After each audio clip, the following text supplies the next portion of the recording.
শিশুকে ব্লেন্ডার করে খাবার দেওয়া কতটা নিরাপদ? যখন বাচ্চারা প্রথম খাবার শুরু করে তখন মায়েরা বাচ্চাদের ব্লেন্ডার করে খাবার খেতে দেয়।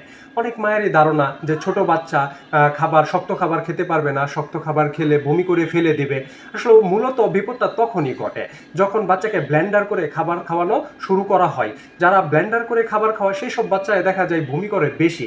তার কারণ হিসেবে দেখা যায় যে বাচ্চারা শক্ত খাবার খেতে চায় না, সে ব্লেন্ডার করা খাবারে অভ্যস্ত হয়ে পড়ে। যখনই তার মা তাকে ব্লেন্ডার করে খাবার দেয় সে তখনই খায়। আর ব্লেন্ডার করে খাবার খাওয়ানোর ফলে কি হয়, বাচ্চাদের পাকস্থলী খুবই ছোট থাকে, তো ছোট পাকস্থলীতে ব্লেন্ডার করে খাবার যাওয়ার ফলে সেখানে ঢেউ খেলে, অনেকটা পানির মতো ঢেউ খেলে। এই ঢেউ খেলতে খেলতে একসময় বাচ্চারা বমি করে দেয়।